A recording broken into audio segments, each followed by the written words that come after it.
let's add some duo tape to the wood. So apparently this stuff is like self-adhesive. I'm not so sure, I might glue some. But what I'm thinking is wrapping some around this piece and this piece that goes out, just so we can grow some moss and even potentially some other type of epiphytic plants. I'm not 100% clued up on like the immersed stuff and what is possible, so a lot of this will be trial and error to see if any of it actually works. It might all be an absolute disaster, who knows, but whatever I learn and whatever I don't learn I'll tell you guys, so you don't make those mistakes. So yeah, I haven't got a tripod or anything, so I'm not going to attempt to do this one-handed. I'll just do it and tell you what I did. So you can see what I've done. I've literally just bandaged it around the wood. It looks a bit weird, and this bit I've left trailing and I've glued it because the bottom of it needs to sit in the water so that it can wick the water up. It's going to be interesting to see. I can't wait to put some moss on it and see if it will actually grow. So yeah, you just see that bandage skills. And it's yeah, it's self-adhesive. It did actually stick to itself, but to be sure, I'm probably going to add some glue. I don't want it unraveling, but I think when it's wet it probably would be fine, but for now I'm just going to glue it. Okay, so it's all on. So if you can kind of see, we've got some on this branch, some on this branch. That's super dark. Sorry about that. And there's some on this branch, but I've wet it just to help make it stick. I didn't tie it on this one. I laid it up it and then glued it and then just tied a little bit around the middle just to keep it secure. Sorry, the lighting isn't great here at the minute. But yeah, that's all I'm going to put on for now, and we'll see how that goes. So now it's time to plant.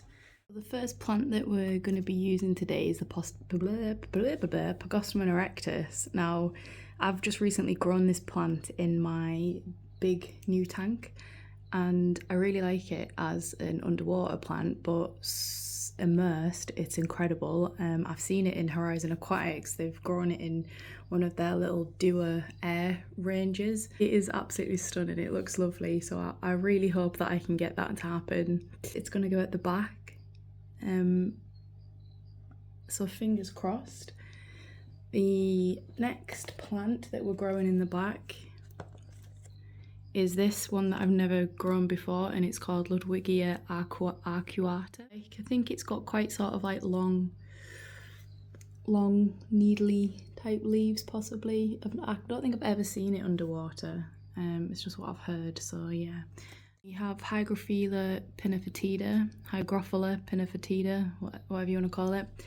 I always struggle to grow this plant, even with CO2. I struggle to grow it, so yeah, we'll just see what happens with this. It's a shame because I would probably put it up there with being one of my favourite plants, but I don't know what it is. I can't grow it, but I'm going to use this as an epiphyte and just see if it does grow up and out of the water, because it does grow immersed. That I prefer as a plant underwater, so we'll see what happens with this one.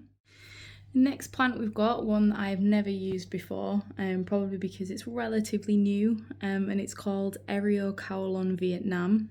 I have a feeling it grows a bit like, nothing's focusing, I don't want to say Blixa japonica, but you know, that kind of grassy rosette style. I think that's how that grows, and I have no idea if it's classed as easy, medium or hard or what, so it's going to be interesting. Definitely going to be interesting to see how this one goes. And last out of the potted things, because the rest is going to be recycled plants, is some Java moss, Taiwan moss, and that's going to get tied to the wood. And I do have some weeping moss left over from a previous build, so yeah, we're going to try mix and match some mosses. I don't want to use too much moss because I don't like, if it's immersed that's fine, but if it starts coming under the water it means a lot of maintenance, which I don't really want to be doing. So yeah, let's get planting. So the Pogostum erectus is going to go in this area here. Got the tweezers at the ready, and I'm just going to break up the tissue culture plant. I'm just washing the excess liquid off, and then I'm going to break it up.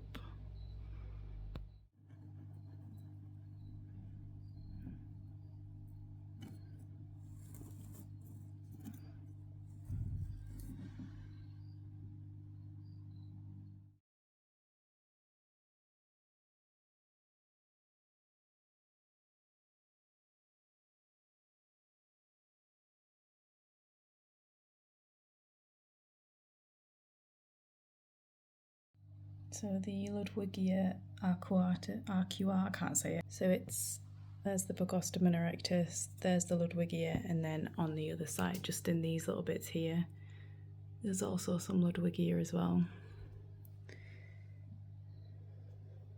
Such a green plant is Pogostemon, I love it.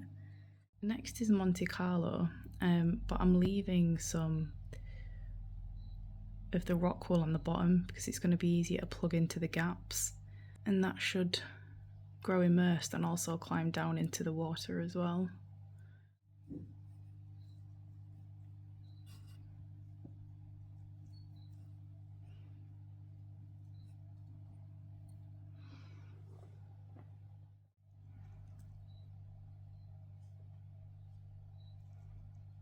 So that's the Eriocaulon, yep, planted. I don't know if this will do well there. Obviously there's quite a lot of wood creating shadow under the light, so it's going to be a bit of a trial and error thing is this one. I hope it does grow because I think it'll look really nice, but we will see. So that's the majority of the plants that are going into the soil. So I'm actually going to use this as an epiphyte, and hopefully it sort of will run along the wood, and maybe it'll come out of the water. The only thing is with Pinophytida, whatever you want to call it, is the leaves can grow quite long and it'll probably ruin the scale of the scape. So it's probably something that that's not focusing, probably something that I'm going to have to keep on top of trimming and just making sure that the leaves don't get a little unruly. But I think if you snip the leaves, they will start growing more compact. But whether or not they do under this light, time will tell. We have some mini coin, which is on the right, and some gold leaf, is it called, on the left. Just forms of Anubias. They're a little bit bigger than what I would like to put in this scape, but they're absolutely beautiful plants and they're extremely healthy, so it would be a shame, you know, not to put them to use. So they're going to go in here too. So planting is nearly done. So as you can see, I'll just zoom in where I can. I've put the Hygrophila pinophytida on the wood to use as an epiphyte. I'm hoping because this is sort of closer to the surface and it's got, you know, more chance to reach CO2 in the air, it's going to give it a better chance of growing, because as I mentioned, it's a plant I've struggled with, and also it's classed as a medium category plant. So yeah, Monte Carlo in the gaps. I just had a little bit of Riccardia chamaedrifolia lying around, so I've just pushed that into a crack, and underneath it I put some Duoterra tape just to keep it moist. I'll probably have to spray this quite a lot, especially to begin with. So the last thing to do is just to add the moss, which will be fun because I hate tying moss. So yeah, I've tried to keep the majority of the kind of foreground pretty clean and clear. It was quite hard to do because I like planting, but I think it'll ruin it. This isn't doing it for me. It's definitely too big for the scape, but for now I'm going to leave it because but I just love it. It's just such a beautiful vibrant green plant, and I've got nowhere else that I can really put it. Although putting it in here it might melt, so who knows, I might move it. I think Kedagang might have been a better option for in here, but it's going to complement the bright green stems that are going to grow out. So we'll see. It's, you know, it's an epiphyte. I can just pull it off and change it. So yeah, moss time.